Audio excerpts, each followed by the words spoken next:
This is Dr. Ron's Words of Wisdom, words on leadership, goal setting, productivity, and a whole lot more. I trust today this will be like a vitamin or a supplement for your mind and heart. And wherever you receive podcasts from, would you please subscribe to Dr. Ron's Words of Wisdom? Leave a rating and a brief written review. It will enable other excellent people just like you to be able to locate and find this podcast. Thanks for listening. My next door neighbor owns a cement and patio company, does asphalt cement work, and they have all kinds of toolboxes they carry around and put in their trucks. And I noticed that when I go to work, I don't have a real big toolbox. I don't even have a pickup truck that has a built-in toolbox. And oftentimes we wonder, do we leaders have some tools in a toolbox that are indispensable?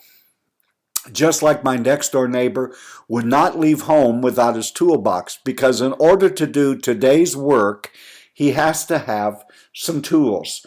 And so I just kind of got to thinking about what would be some of the tools that is in the toolbox that you and I need. So let me talk about a few of them. I think in your toolbox, leader, as you're beginning to pack things in that are necessary, don't forget your vision and your goals. What is your vision for yourself, for your family, for your business, for the place where you work? What is your viewpoint and idea of a preferable future? What would you like to see done? Do you have a clear vision of how that's going to happen?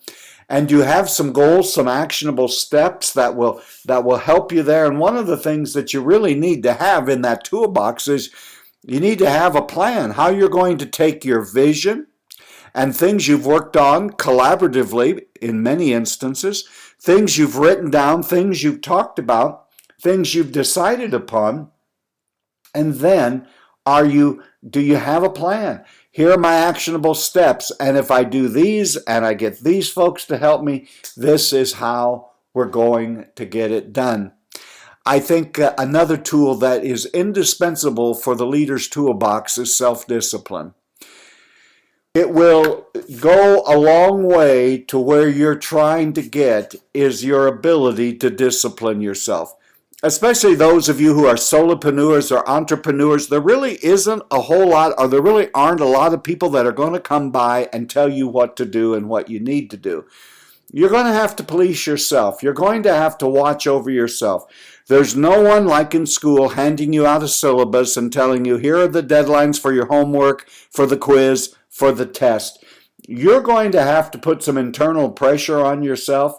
You're going to have to discipline yourself, because if you don't, you will not make it. So please make sure as you're packing your toolbox for the next workday, make sure you put a healthy dose of discipline. The other thing that you have to have is truthfulness or integrity. You have to be who you are. Who you are in private and who you are in public have to matter. You can't ask others not to cut corners and then you get caught cutting corners. It's not that the leaders have a wider latitude. As a matter of fact, those of us in leadership are going to receive a stricter judgment. The fact is, when you are a leader, for all practical purposes, most of life's decisions have already been made for you. Does your heart match your outward actions? Do you who you say you are, who you try to get us to be? Because at the end of the day, if we have to judge you by your words or your actions are going to win each and every time. One of the other tools that desperately needs, it's essential that it be in your toolbox, is do you understand that there will be times you must make decisions? You are a decision maker. Do you have a grid that you run things through? Do you have a process?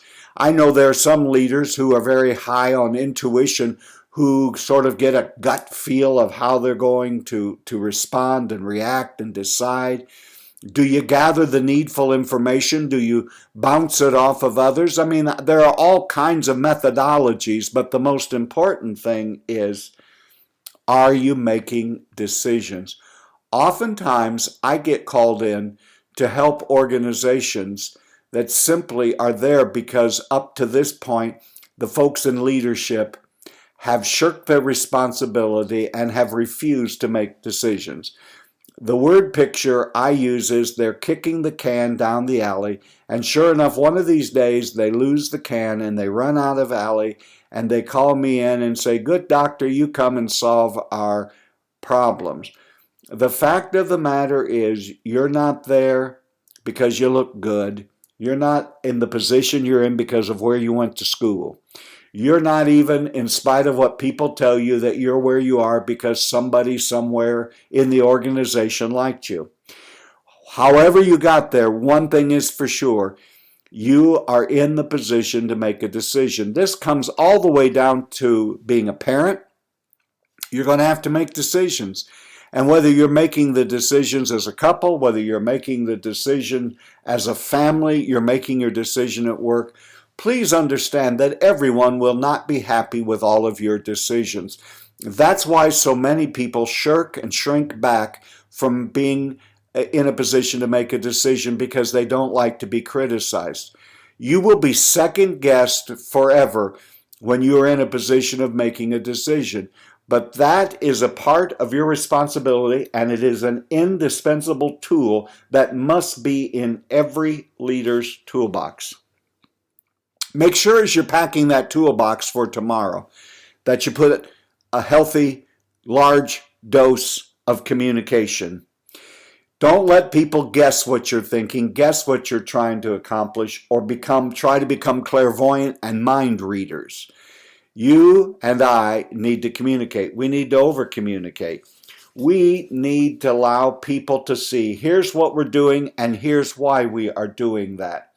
Make sure you are communicating because you're working with it all the time. You feel like you already know how many more times do I need to tell people. And you have to remember, you are living with it. You are dreaming it. You are thinking about it. You are handling it, touching it, viewing it all of the time. A lot of your people, it's brand new to. They haven't processed it. They haven't thought about it. Therefore, it behooves the leader to really be one who can communicate. There's another indispensable item that must be in your toolbox before you leave home, and that is commitment. You know, we can't just say we're going to stay here and see how it works out until something better comes along.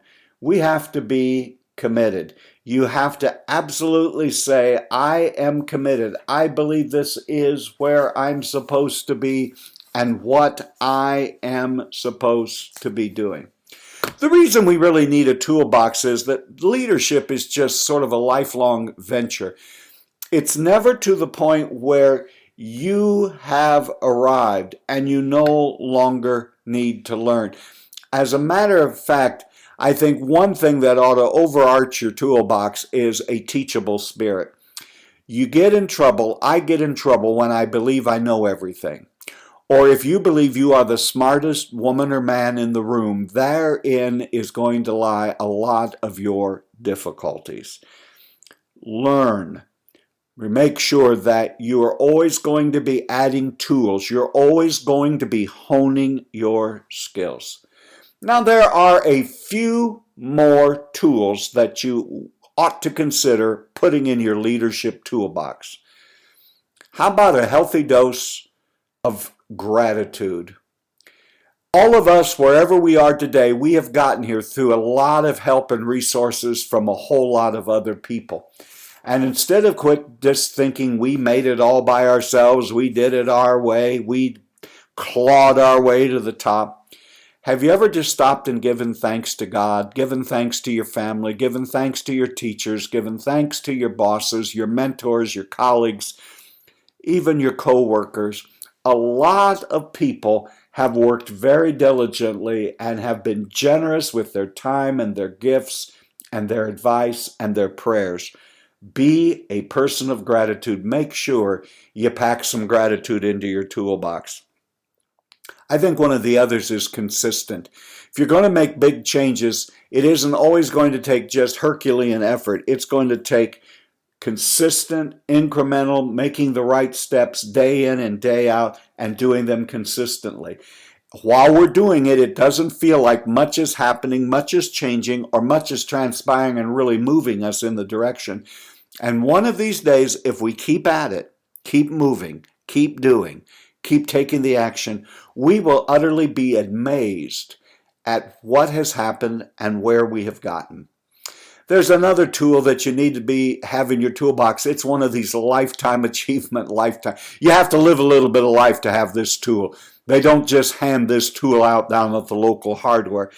And that is resilience. A lot of the tough things you go through are either going to make you or break you. They're either going to make you better or make you bitter. All of us, with God's help, can become resilient. Tough times happen. We learn the lessons. We figure out where we may have gone wrong, what we did that wasn't what we should have done.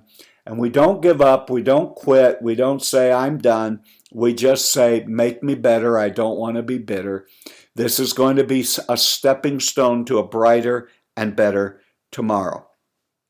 There's another tool that anyone can put in their toolbox. You can even start with this tool.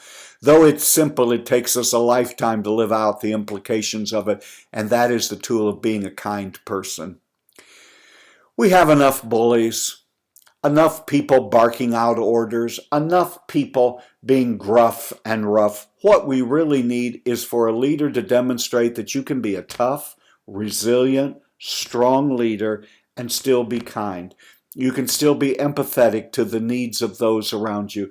You can still look at the hurts and the confusion and the stuff that's going on in people's life, and rather than developing a mean spirit, we can show kindness. Another tool that needs to be in that toolbox is laughter. I love to laugh. I think I have a fairly decent sense of humor, and one of the reasons I know that is I see a lot of humor in the dumb things I continually do. And don't just laugh and poke fun and be sarcastic and mean-spirited in your humor. Poke some fun at yourself. I'm amazed at the people who cannot laugh at themselves. Oh, they can laugh at anyone else when something goes wrong or they have a mishap, but they can't laugh at themselves. He or she who learns to laugh at themselves will never run out of material. Laughter, the Bible says, a merry heart doeth good like a medicine. It really is the oil that lubricates the machinery of life. There, a lot of time it will break the tension and break the kind of a harsh spirit that's in a place. Learn to laugh. It's okay. Don't need to take everything so seriously. I understand it's a serious world and being a leader is a serious thing to do. But you know, every once in a while, you just need to stop and learn and laugh with others. I think I have time for one more tool that I think ought to be in your toolbox. I think I've thrown you a little bit of a curveball because you probably thought I was going another direction. But here's a tool that has served me well.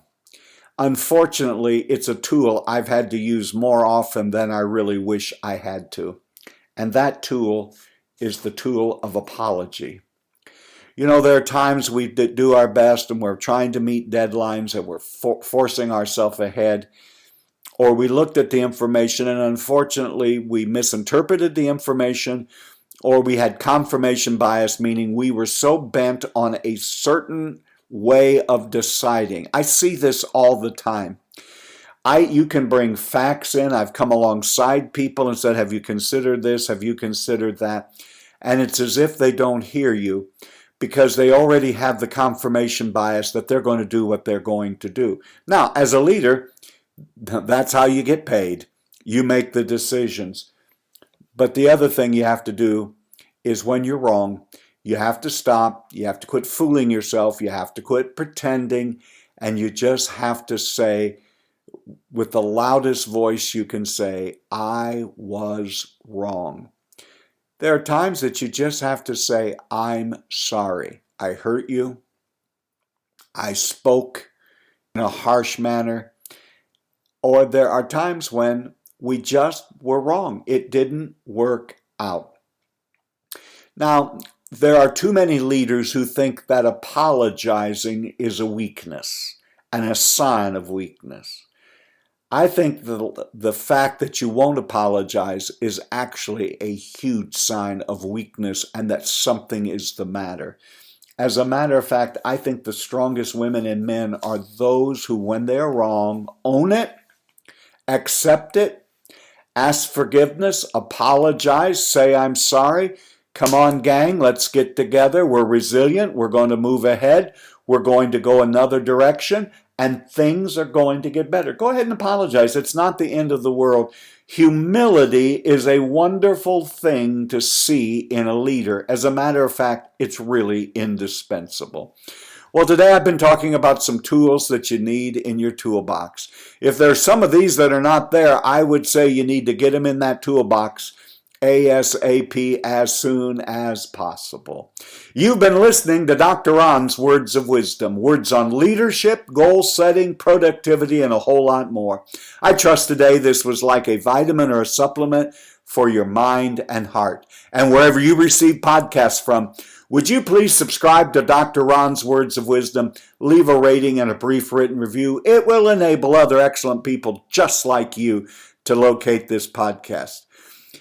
Listen, my leadership friend, you are doing better than you think you are. You really are. And until next time, this is Dr. Ron saying, have a great and blessed day.